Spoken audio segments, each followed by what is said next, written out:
하루는 사울의 아들 요나단이 그런 제목으로 사무엘상 강의 50번째 시간을 갖도록 그렇게 하겠습니다. 오늘 주일 예배는 제7기 제자훈련 개강 예배로 그렇게 드리고 있습니다. 저희 교회는 제자훈련을 2003년부터 시작을 했습니다. 이번에 7번째 제자훈련반을 시작하게 되었습니다. 오늘 제자훈련 개강 예배를 드리면서 다시 한번 제자훈련의 중요성에 대해서 여러분들과 함께 한번 살펴보려고 합니다. 먼저 오늘 본문을 통해서 제자란 도대체 무엇인가? 그리고 제자훈련의 본질이 무엇인가에 대해서 오늘 본문을 통해서 좀 살펴보려고 그래요. 자, 먼저 제자훈련의 본질은 한 사람 철학으로부터 출발합니다. 한 사람 철학. 오늘 본문을 보면요, 한 사람 요나단이 등장하죠. 13장도 그렇고 14장에도 그렇고, 그리고 또 앞으로도 우리가 살펴보게 될 그 다윗이 골리앗을 물리치는 그 사건을 통해서도 그렇고, 사무엘상이 우리에게 던지고 있는 아주 중요한 그 메시지 중에 하나가 뭐냐면, 숫자 노름 그만하라는 거예요. 뭐 그만하라고요? 네, 숫자 게임 그만하라는 거예요. 그게 사무엘상이 우리에게 던지는 참 중요한 메시지 중에 하나입니다. 자, 엄청난 수적인 열세에도 불구하고 이 블레셋과의 이 전쟁에서 어마어마한 규모의 블레셋 군대를 초토화시킬 수 있었던 출발점이 바로 요나단 한 사람으로부터 출발해요. 자, 오늘 본문 1절 보겠습니다. 다 같이 시작. 하루는 사울의 아들 요나단이 자기의 무기를 든 소년에게 이르되 우리가 건너편 블레셋 사람들의 부대로 건너가자 하고 그의 아버지에게는 아뢰지 아니하였더라. 자, 지금 이스라엘 군대는 어떤 상태에 지금 빠져 있느냐 하면 이 엄청난 규모의 블레셋 군대로 인해서 두려움에 벌벌 떨고 있습니다. 수만 번 크게 내쉬지 못한 채 숨죽여 공포의 정적 속에 빠져 있어요. 이 공포스러운 정적을 과감하게 깨뜨린 한 사람이 오늘 본문에 등장하는데 바로 그 사람이 요나단입니다. 그는 단신으로 적진 속으로 뛰어들었습니다. 무모하기 짝이 없는 행동처럼 보입니다. 여러분, 그러나 이 요나단의 이러한 무모한 것처럼 보이는 행동의 원동력은 하나님을 향한 그의 믿음이었어요. 자, 어떻게 혼자 몸으로 그 엄청난 규모의 블레셋 군대의 그 적진 속으로 뛰어들 수 있었는가? 무모함을 넘어서 이 요나단의 오늘 본문의 그 요나단의 행동은 어떤 분들에게는 대단히 낯설고 불편하게 느껴지는 그런 행동일 수 있어요.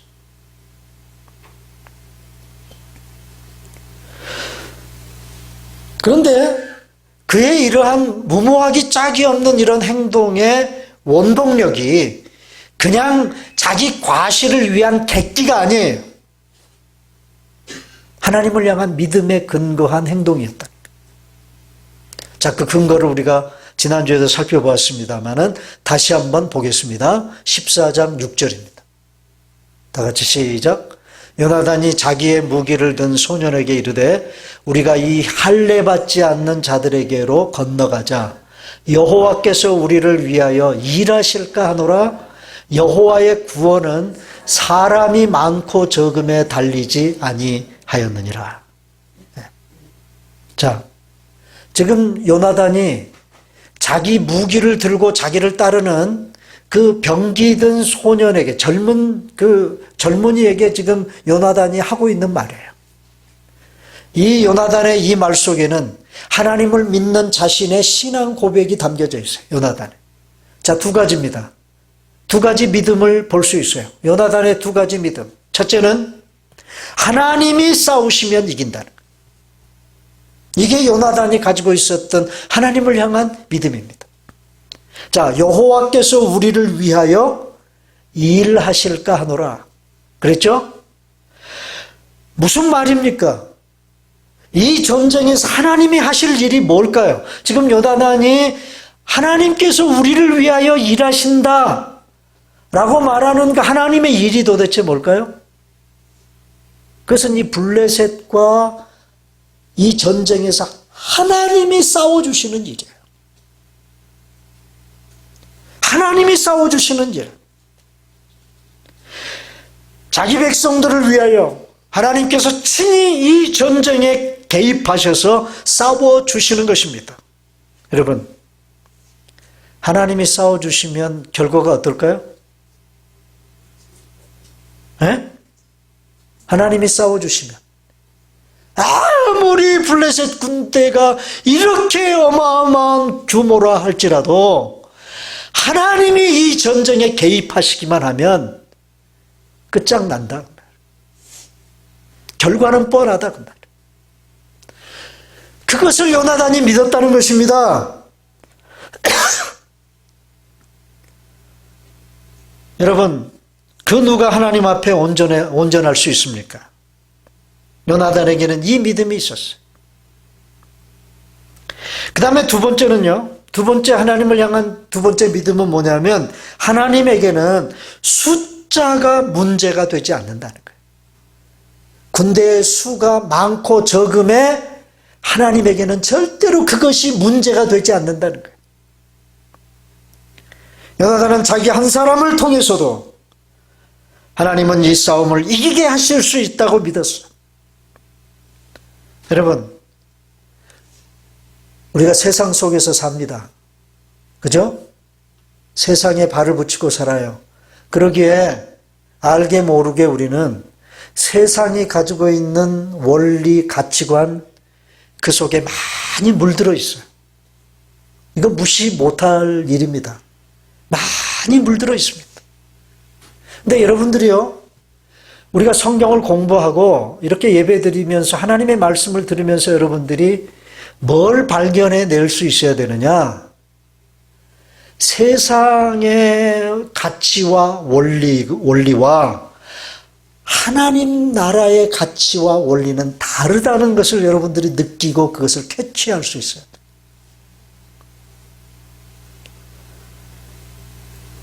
여러분, 세상 나라의 질서, 하나님의 나라의 질서는 뭐예요? 다릅니다. 그래, 안 그래요? 그 질서가 달라요? 우리 예수님께서 산상복음을 통해서 이런 말씀하셨죠.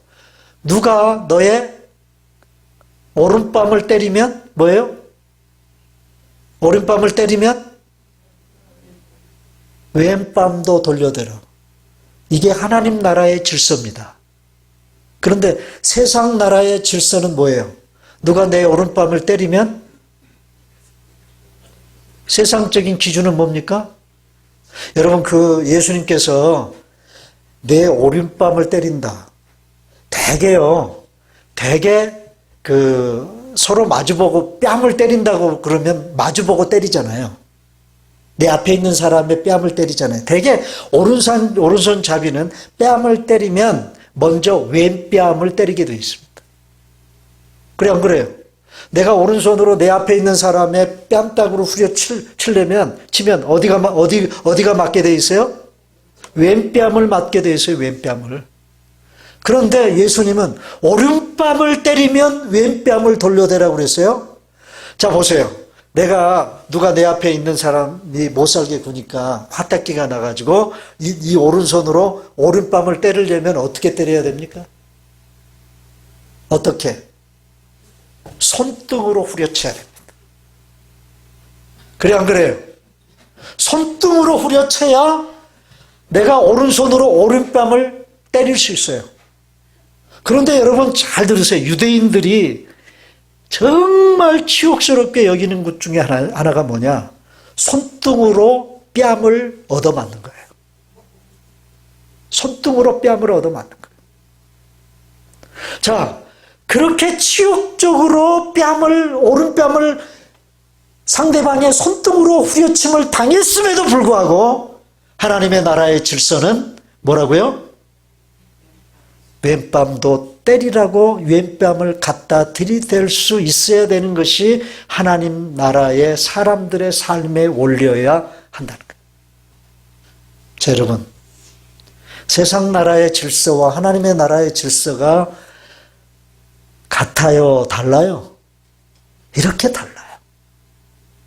우리가 신앙생활을 하면서 이렇게 내가 세상의 가치와 세상의 질서 속에 파묻혀서 삶에도 불구하고 그 속에서 하나님의 나라의 질서가 뭔가 하는 것을 우리가 깨닫고 그것을 내 삶 속에 적용하며 살아가는 것이 여러분 신앙생활이라 그 말이에요.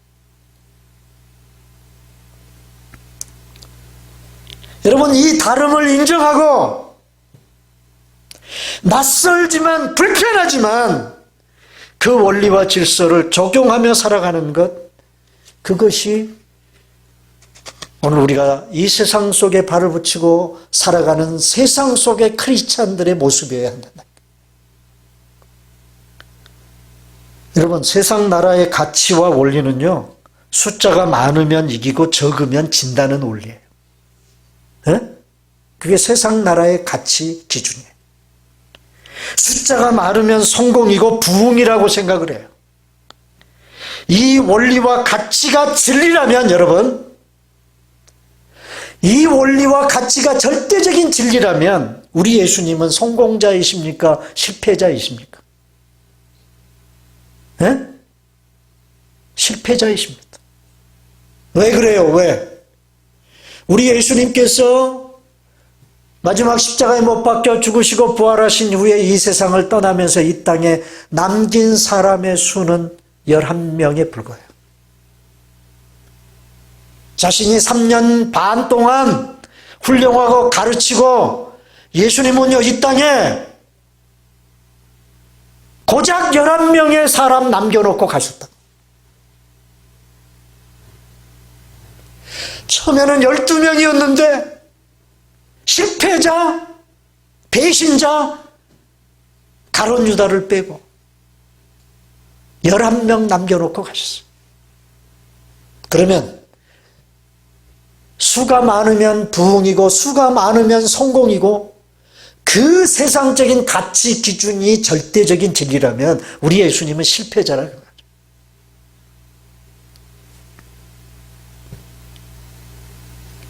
여러분, 우리 예수님은 이 11명의 제자들을 위해서 3년이라는 세월을 쏟아부으셨어요. 고작 11명 이 땅에 남겨놓으시려고 그 3년이라는 세월을 그 11명에게 쏟아부으셨다니까? 여러분, 어떻게 보면 세상적인 측면에서 세상 나라의 가치 기준의 측면에서도 봐도 대단히 비효율적인 방법이에요. 그죠? 정말 비효율적인 그런 방법. 아마도 우리 예수님은 자신이 훈련했던 제자들이 모두 가룟 유다처럼 되어도 베드로 한 사람만이라도 온전한 제자로 남아도 괜찮다고 생각하고 제자들을 훈련하실지도 모른다라는 그런 생각을 저는 가져볼 때가 있었어요. 베드로 하나만이라도 온전한 제자로 남아있을 수 있다면 우리 예수님은 기꺼이 이 세상을 떠나서 하나님의 나라로 가실 수 있는 분이셨다고 저는 믿어요. 왜? 우리 예수님의 마음속에 가지고 있었던 철학이 뭐였느냐? 한 사람 철학이었어요. 한 사람. 여러분, 한국교회는요, 그동안 숫자 싸움에 매몰되어 있었습니다. 세상적인 가치가, 세상적인 가치 기준이 신앙이라는 이름으로 포장이 되어서 그대로 여과 없이 한국 교회 안에 파고들었어요. 교회 하나만 개척해 놓으면, 저 별 볼 일 없이 교회 하나만 간판만 달아놓으면 사람들이 떼거지로 몰려드는 수적 부흥의 시대가 우리 한국 교회를 한 세대를 휩쓸고 지나갔습니다. 제가 목사 안수를 받고 목회를 하고 있었을 때가 정점이었던 것 같아요. 한국에서.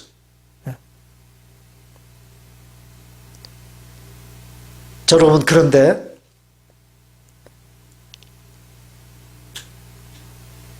그래서 목사님들이 너도 나도 할 것 없이 교회를 개척해 놓고 목회 성공을 어떤 기준으로 평가하고 판단했느냐 하면 숫자만 채우면 된다고 하는 그런 관념이었어요.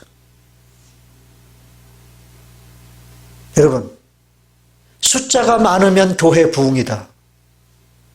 이건 철저하게 세상적인 기준입니다. 성경이 말하는 기준이 절대 아니에요. 여러분, 이렇게 세상적인 가치 기준을 신앙이라는 이름으로 포장하고 교회 부흥이라는 이름으로 포장해서 그대로 여과 없이 한국교회 안에 들여놓은 그 결과가 뭐죠? 그 결과가 뭡니까? 그 결과는 교회를 세상 사람들이 걱정하고, 교회가 세상을 걱정하는 것이 아니라 이제는 거꾸로 세상이 교회를 걱정하는 시대가 돼버렸어요. 정말 질 낮은 그런 수준으로 교회가 곤두박질 치고 있다고 말이에요. 곤두박질 치고 있다. 여러분, 교회의 주체는 목사가 아닙니다. 교회의 주체는 목사가 아니에요. 바로 여러분, 평신도가 교회의 주체입니다. 이 교회의 본질을 회복하는 운동이 제자훈련 운동이에요. 그래서 한국에 이미 작고하신 옥하는 목사님, 그 옥하는 목사님이 개발한 이 제자훈련 시스템을 가지고 우리 교회도 제자훈련하고 있습니다. 그 목사님이 만든 교재, 그 목사님이 가지고 있는 훈련 시스템을 그대로 사용해서 제자훈련을 지금 2003년부터 시작해서 지금까지 하고 있어요. 그런데 그 목사님이 그 제자훈련 시스템을 자기가 개척한 그 사랑의 교회에 접목을 시켜서 그 제자훈련 목회를 하시기 전에 미국 칼빈 신학교에서 유학을 마치시고 한국으로 돌아가서 유학을 마치고 돌아가서 쓴 책이 평신도를 깨운다라는 책이에요. 평신도를 깨운다. 아주 그 당시로 보면 아주 획기적인 교회론에 근거해서 그 책의 주된 내용이 뭐냐? 교회의 주체는 목사가 아니고 평신도라는 거예요. 평신도. 그러므로 그 평신도 한 사람 한 사람을 깨우고 훈련시켜서 하나님의 나라에 충성된 사람으로 세워야 된다고 하는 그런 어떤 한 사람이 천하보다도 귀하다고 하는 이 가치 기준을 가지고 목회를 하겠다고 하는 그런 다짐을 가지고 그 옥하는 목사님이 개척한 교회가 사랑의 교회입니다. 지금은 다른 목사님이 목회를 하고 있고 적잖게 한국 교회에 풍파를 일으키는 그런 목사님이 후임으로 지금 들어와서 참 많은 문제를 일으키고 있습니다마는 여러분, 그 옥하는 목사님이 한국 교회에 던진 정말 중요한 화두가 뭐냐? 교회의 주체는 목사가 아니고 평신도들이라는 거예요.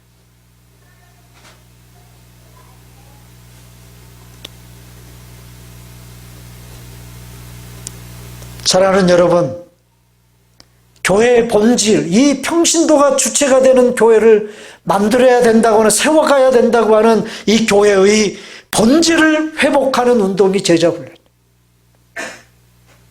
아무리 교회 안에 몇천 명, 몇만 명이 모여 앉아 있어도 이런 요나단과 같은 믿음 하나도 없이 세상적인 가치와 원리를 그대로 교회 안에 끌고 들어와서 숫자 놀이나 하고 있는 목사나 평신도들 뿐이라면 여러분, 한국교회는 볼장 다 본 것입니다.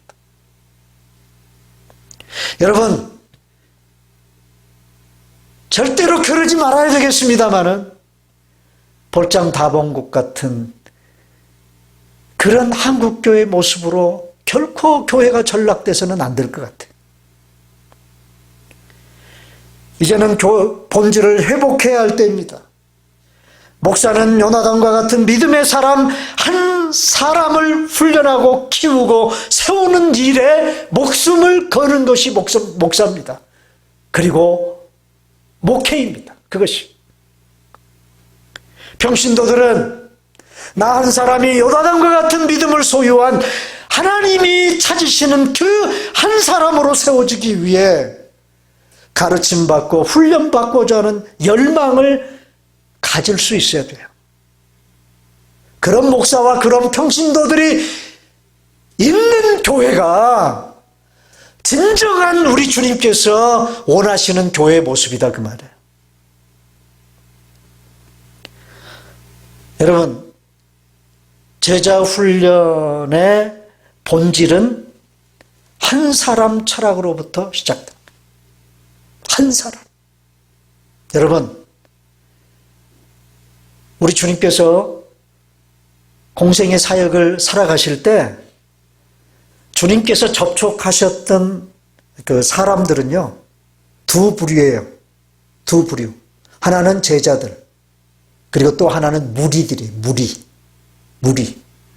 그래서 예수님의 공생애를 기록한 복음서를 보면 이 무리들이라는 말이 참 많이 나옵니다. 여러분, 이 지점에서 우리가 한번 이런 질문을 나 자신을 향해 던져볼 수 있어야 돼요. 나는 제자로 살 것인가? 그냥 무리 중에 한 사람으로 살 것인가? 여러분, 예수님은요, 많은 무리들이 주님을 쫓았어요. 에? 주님을 따랐어요. 그런데 그 무리들 속에서도 늘 주님의 관심은 제자들에게 있어요. 산상수훈이 시작되는 마태복음 5장에 보면 5장 1절에 이런 말이 나오는데요. 무리들이 주님께로 나오는지라. 무리들이 주님께로 몰려들어요. 그런데 바로 이어서 제자들을 향해 입을 열어 가르치시되, 많은 무리들이 자기를 향해 떼거지로 몰려드는데도 불구하고 우리 주님은 제자들에게 관심이 있어요. 여러분, 요한복음에 보면, 요한복음 6장에 보면 예수님께서 오병이어의 기적을 일으키시죠? 그죠? 그 오병이어의 기적을 일으키시고 난 다음에 그 5,000명이 넘는 무리들을 먹이시지 않습니까? 그러고 난 후에 그 5,000명의 사람들이 배고픈데 자기들에게 먹을 것을 주었던 그 예수님에게 다시 나와가지고 예수님을 자신들의 왕 삼으려고 했어요. 그때 예수님이 보인 반응이 뭐죠? 바로 자기를 왕 삼으려고 한 그 무리들을 떠나시면서 주님 말씀하셨어요. 너희들이 나를 따르는 것은 먹고 배부른 까닭이라. 육신적으로 먹고 배부른 까닭에 너희들이 나를 왕 삼으려고 하는 거다. 그러면서 그 무리들을 예수님이 무리들을 떠나셨습니다. 외면하셨습니다. 그리고 한적한 곳에서 제자들에게 묻습니다. 그러면서 예수님께서 그 무리들을 향해서 굉장히 성경에서 중요하게 여기는 소위 그 떡에 대한 이야기를 해요. 떡. 너희들이 먹고 배부른 까닭이다라고 말했을 때의 그 떡에 대해서 얘기를 하신다. 근데 여러분, 무리들은요, 예수님이 말씀하시는 떡의 의미를 잘 몰랐어요.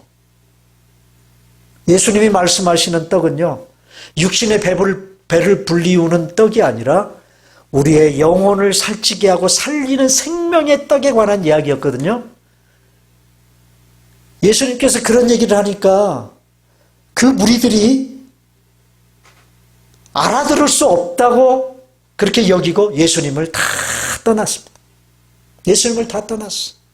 그러자 예수님이 묻습니다. 제자들을 향해서 너희도 가려느냐? 너희도 저 무리들처럼 내 곁을 떠나겠느냐? 그러자 그 제자들이 하는 말이 뭡니까? 영생의 말씀이, 주님이 바로 말씀하셨던 그 떡이 우리를 살리게 하는 그 생명의 떡이 바로 여기 있는데, 그분이 누구라는 거예요? 예수님. 자기들 곁에 있는 그 예수님이 여기 있는데 내가 어디로 가오리까? 우리가 어디로 가오리까? 사랑하는 여러분, 여러분들이 잘 생각하셔야 돼요. 오늘 우리 주변에 예수 믿는다고 하는 사람들의 대부분은 넘쳐나는 무리 중에 한 사람에 불과해요. 여러분들이 그런 사람들이 아닙니까? 우리가 그런 사람 아니에요? 그저 예수 잘 믿으면 세상적인 물질적인 복이나 받는 그런 데만 관심을 기울이는 그런 신앙인들이 아니냐 그 말이에요. 오늘도 주님이 찾으시는 그 한 사람, 주님을 어떤 상황 가운데서도 기꺼이 따를 수 있는 그 한 사람이 되셔야 된다. 그 한 사람 키워내는 일이 제자훈련. 그것이 목사가 해야 될 일이고 그것이 목회의 본질이에요. 그 다음에 제자훈련은 바로 그 충성스러운 한 사람을 곁에 두는 거예요. 그 충성스러운 한 사람을 훈련하는 그 목사가 그 충성스러운 한 사람을 자기 곁에 두는 거예요. 오늘 본문에는요, 요나단과 더불어 언급되어지는 또 한 사람이 등장하죠. 누굽니까? 누가 등장합니까? 오늘 여기 6절에도 누가 등장해요? 요나단이 자기의 무기를 든 소년에게 이르되, 오늘 본문 1절에도 그렇고요. 그죠? 자기의 무기를 들고 자기를 따르는 젊은 소년이 있었어요. 그 소년에게 이르되, 바로 요나단의 병기 든 소년입니다. 이 사람이 어떤 사람인가를 우리가 짐작할 수 있는 구절이 나와요. 자, 7절인데 14장 7절. 다 같이 시작. 무기를 든 자가 그에게 이르되 당신의 마음에 있는 대로 다 행하여 앞서 가소서. 내가 당신과 마음을 같이하여 따르리이다. 자, 이 말이 무슨 말이냐면요, 요나단이 자기 무기를 들고 있는 그 젊은 소년에게 뭐라고 얘기했어요? 야, 우리가 조용히 저 블레셋 군대의 적진 속으로 들어가자. 어? 혹시 하나님이 일하실 줄 아느냐? 하나님의 구원은 숫자에 많고 적음에 달려있지 않다? 그러니 우리가 그 믿음을 가지고 한번 들어가 보자. 자, 그러니까 거기에 대하여 여기 병기 든 자가 지금 요나단에게 하는 말이에요. 뭐예요? 아, 주인님 그렇습니까? 그렇다면 당신의 마음에 있는 대로 하십시오. 그리고 내 앞서 가십시오. 그러면 나는 당신과 마음을 같이하여 뭐예요? 따르겠습니다. 당신을 기꺼이 따르겠습니다. 여러분, 참 대단하지 않습니까? 그래, 안 그래요? 지금 요나단이 자기를 데리고 그 블레셋, 어마어마한 규모의 블레셋 군대 속으로 들어가겠다는 거야. 예? 그것도 많은 군대를 끌고 따로 들어가는 것도 아니고요. 달랑 둘이서 들어가겠다는 거예요. 여러분, 어떻게 보면 이 병기든 그 소년이 자기 주인을 막 여기 못 가게, 어떻게 못 가게 그냥 붙들고 늘어져야 할 판 아닙니까? 그런데 지금 이 병기든 자가 하는 말이에요. 그래요, 앞서가십시오. 그러면 나는 뒤따르겠습니다. 당신이 앞서가면 나는 기꺼이 뒤따르겠습니다. 자, 이 대답을 들은 요나단이 한술 더 떠서 블레셋 진영으로 들어가서 어떻게 자신이 할 것을 다시 이 소년에게 알려줍니다. 14장 8절입니다. 8절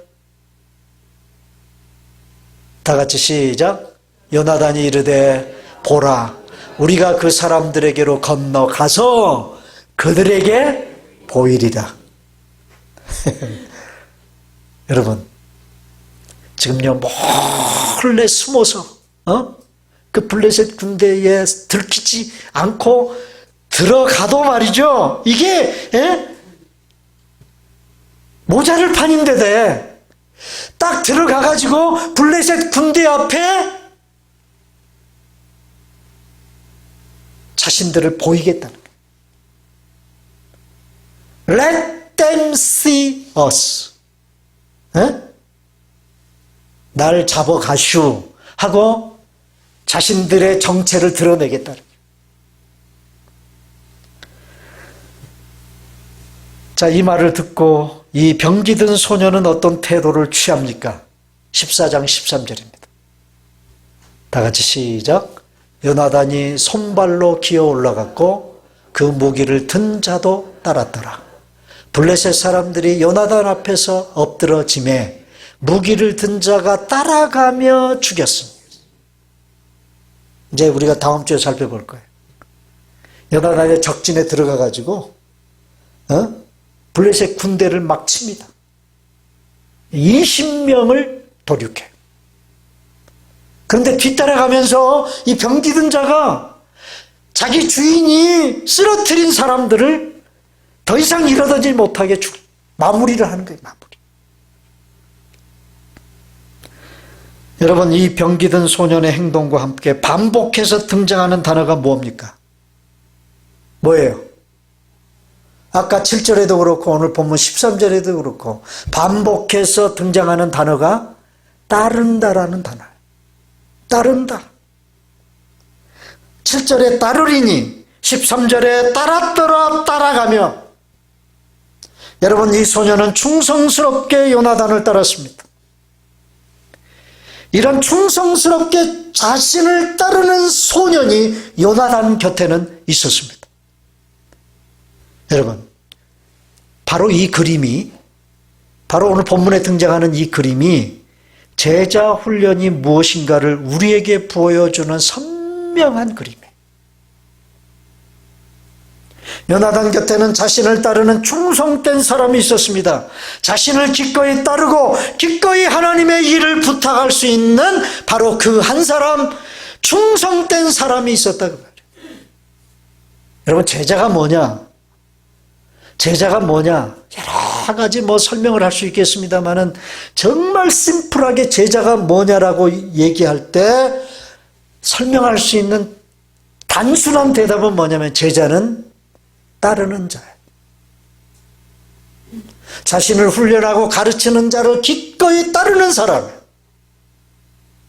그리고 최종 목표인 주님을 따르는 사람이 제자라고 말이에요. 여러분, 사도 바울 선생님에게도 바로 이 충성된 사람이 있었습니다. 디모데후서 2장 2절. 다 같이 시작. 또 내가 많은 증인 앞에서 내게 들은 바를 충성된 사람에게 부탁하라. 그들이 또 다른 사람들을 가르칠 수 있으리라. 자, 여러분, 여기에 보면요, 제자 훈련에 4 generation이 등장해요. 4 generation. 여러분, 여기 지금 사도 바울 선생님이 디모데에게 하는 말이에요. 지금 로마 감옥에 갇혀 있는 사도 바울이 편지로 자기의 사랑하는 제자였던 디모데에게 지금 하는 말이에요. 자, 또 내가, 여기서 내가는 누굴까요? 사도 바울의 충성스러운 사람, 충성된 사람, 디모데입니다. 또 내가 많은 증인 앞에서 내게 들은 바, 여기서 많은 증인 앞에서 내게 들었다는 얘기는 사도 바울이 디모데에게 하나님의 말씀으로 가르치고 훈련했다는 말이에요. 네? 그것을 충성된 사람에게 부탁하라. 여기서 말하는 충성된 사람은 누구의 충성된 사람일까요? 디모데의 충성된 사람이에요. 자, 여기 빠졌습니다만 내가 많은 증인 앞에서 내게 들은 바를 너의 충성된 사람에게 부탁해라.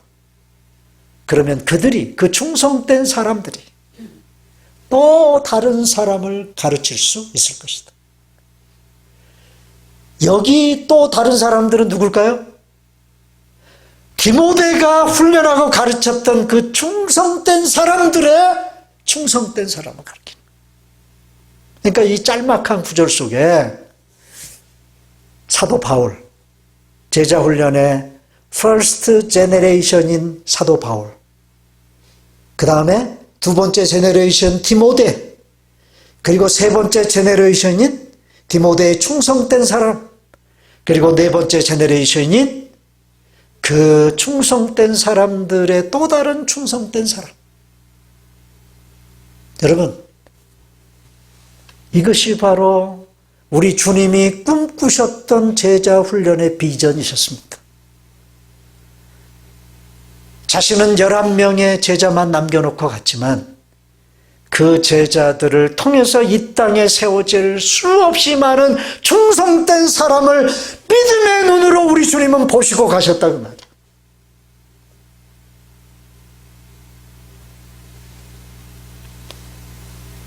사랑하는 여러분, 이것이 제자 훈련이고 이것이 목회의 본질입니다. 제자 훈련이라는 개념은 어느 누가 만들어낸 목회 프로그램이 아닙니다. 여러분, 제자 훈련이라고 하는 것은 옥하는 목사님이 만들어낸 목회, 아주 특별한 목회 프로그램이 결코 아닙니다. 우리 주님께서 이 땅에 오셔서 3년 가까이 공생애를 사시면서 친히 보여주신 목회의 본질이에요. 예수님께서 이 땅에 오신 목적이 뭐죠? 육신의 몸을 입고 예수님이 이 땅에 오신 목적이 뭘까요? 하나님 아버지, 성부 하나님의 구원 계획을 성취시키기 위해서 오셨습니다. 성취시키기 위해서. 그 구원 계획은 아들인 자신이 죄인들의 죄를 대신해서 십자가에 못 박혀 죽으시고 다시 부활하시는 일이에요. 그게 바로 예수님이 그 일을 성취하기 위해서 이 땅에 오셨다고 말이에요. 자, 그런데 이 일을 위해서는요, 십자가에 못 박혀 죽으시고 사흘 만에 다시 부활하시는 거, 이 일을 위해서는 그다지 긴 시간이 필요하지 않습니다. 무슨 말인지 아시겠어요? 길게 잡아야 일주일이면 끝나요. 일주일 안에 다 해낼 수 있는 일이에요. 그런데 우리 예수님은 3년이라는 길다면 긴 공생의 기간을 제자들과 함께 보내셨습니다. 왜요? 왜? 이 왜요라는 말에 우리가 분명히 대답할 수 있어야 돼. 왜냐? 제자들을 훈련하실 기간이 필요하셨기 때문입니다. 예수님은 공생의 기간 거의 대부분의 시간을 제자들을 부르시고 그들과 함께 하시며 그들을 가르치며 훈련하는 일에 우리 예수님은 집중하셨습니다. 모든 공생애를 마치시고 이 땅을 떠나실 때 주님께서는 자신이 훈련했던 제자들을 향해 이렇게 말씀하시죠. 마태복음 28장 19절입니다. 다 같이 시작.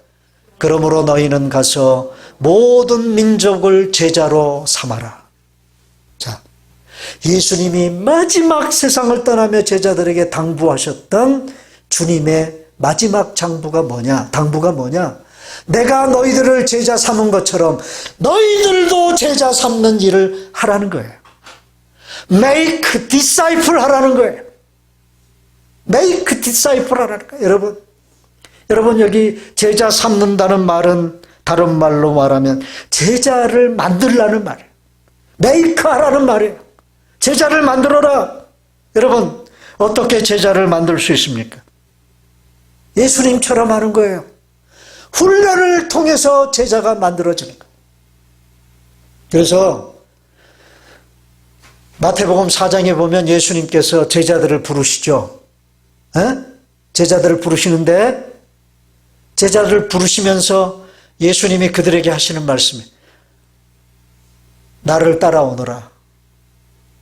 내가 너희를 사람 낚는 어부가 되게 하리라. 그렇게 말씀하세요.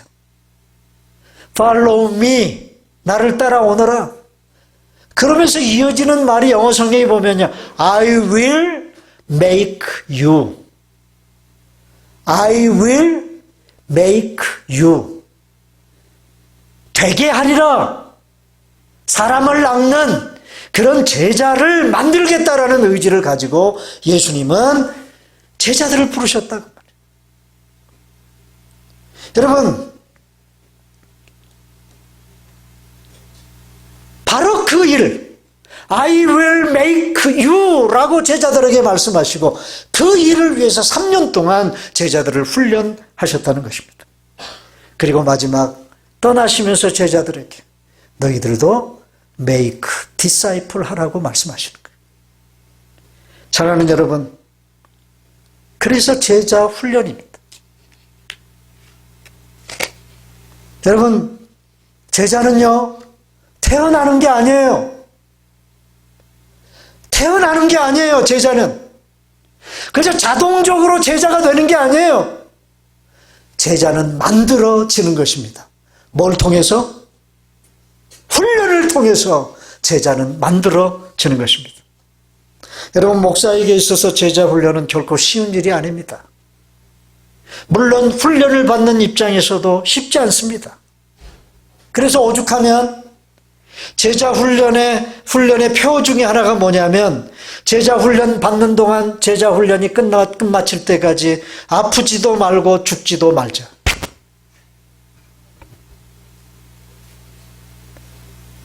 좀 오싹한 마음이 들지 않으세요? 아프지도 말고 죽지도 말자. 지난주 오리엔테이션 하면서 제가 이 캐치프레이즈를 우리 훈련 받으시는 분들에게 제시했어요. 우리 모두 제자 훈련을 마무리 짓는 그 순간까지 아프지도 말고 죽지도 맙시다. 목사에게 있어서 제자 훈련은 한 영혼이 천하보다도 귀하다라고 하는 말씀하신 예수님처럼 이 한 사람 철학을 가슴에 품고 그 한 사람에게 목회적인 에너지를 쏟아붓는 일이 제자 훈련입니다. 이제 저는 우리 주님의 목회 방법이었던 이 제자 삼는 일을 모든 열정을 끌어모아서 가동시키려고 합니다. 요다단과 같은 믿음의 한 사람 세우기 위해 제 곁에 병기 든 소년 같은 충성된 사람을 두려고 합니다.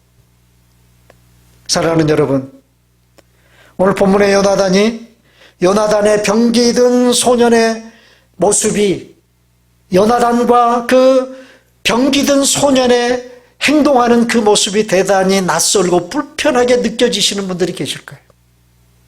참 무모하다.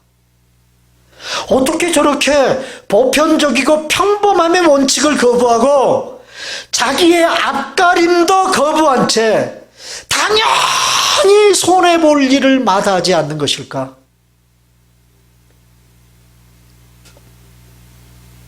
아마 이 요나단이나 병기든 사람의 이 모습을 보면서 두 부류가 있을 거예요.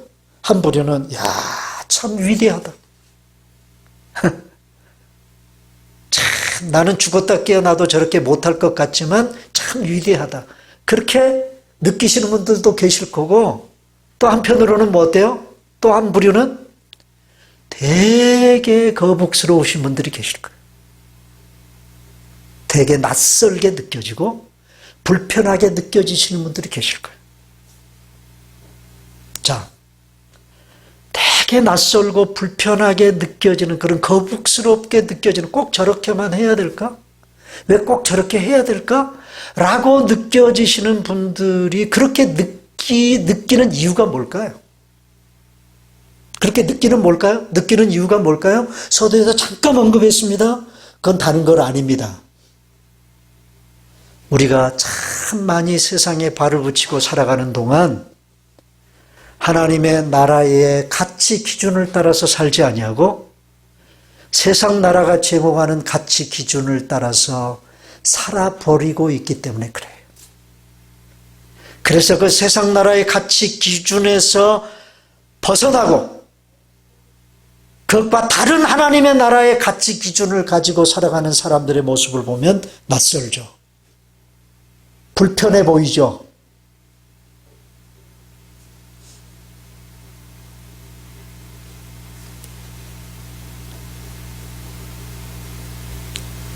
오늘 우리가 그만큼 세상적인 원리와 가치에 푹 빠져서 살고 있었다는 그런 증거입니다.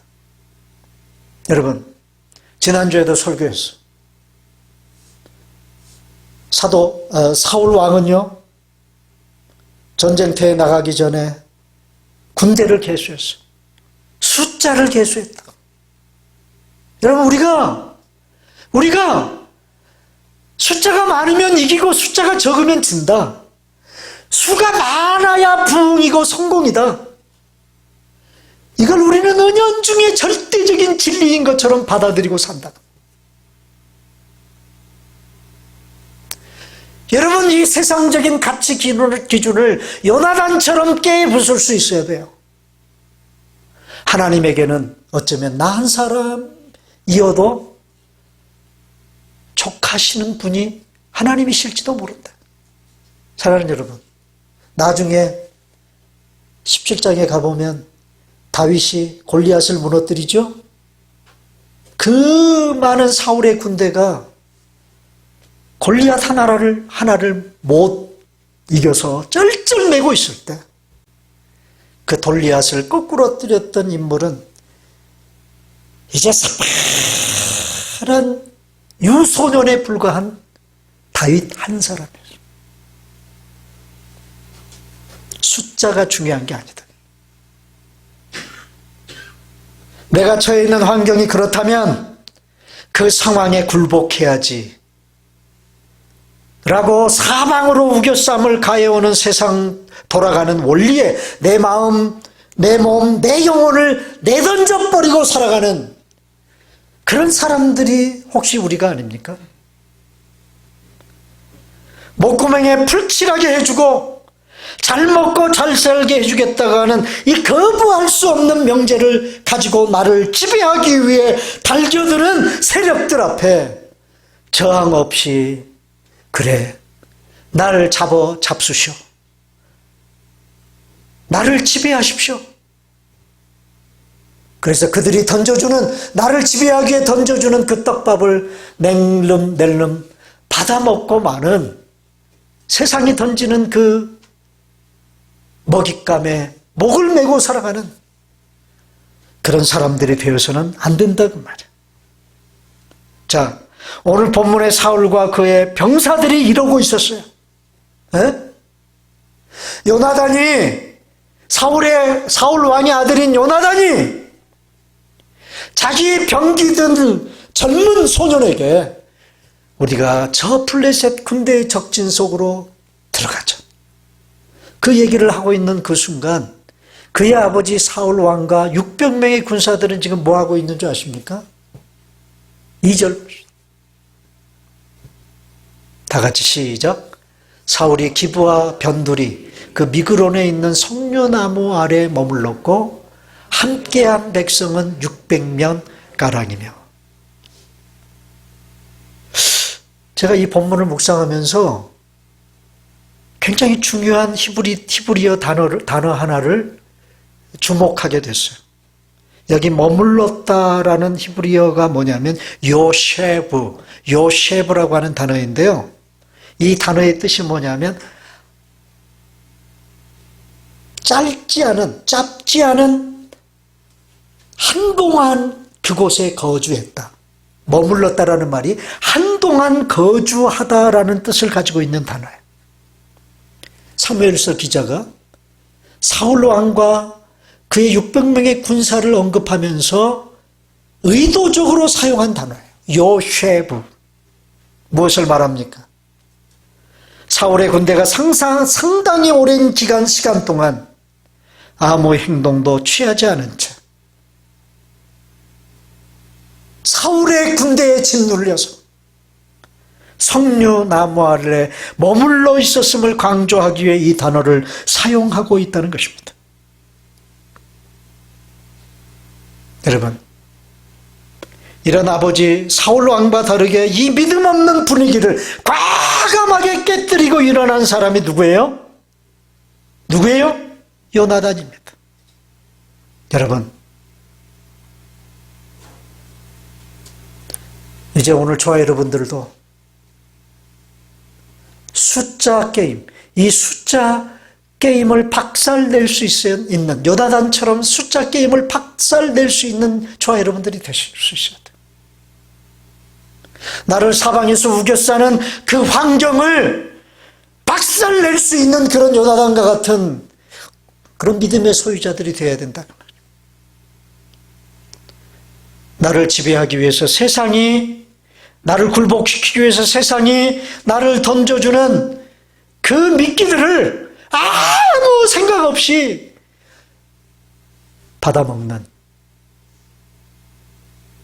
그런 삶을 이제는 끝장낼 수 있어야 돼. 세상 앞에서 조금 낯설고 불편하게 사는 것을 감수할 수 있어야 됩니다. 요나단이 그랬습니다. 그냥 객기를 부린 것이 아닙니다. 요나단의 행동의 근거는 하나님에 대한 믿음이었어요. 자, 여러분, 이 믿음이 저와 여러분들의 것이 되실 수 있기를 바랍니다. 이러한 믿음의 사람들로 하나님의 말씀 앞에서 빚어지기 위해, 만들어지기 위해, 주님을 기꺼이 따르는 충성된 사람들 되기 위해, 한 사람의 제자로 세워지기 위해 이 제자 훈련의 비전에 기꺼이 동참하실 수 있는 저와 여러분들이 다 되실 수 있기를 주님의 이름으로 축원합니다.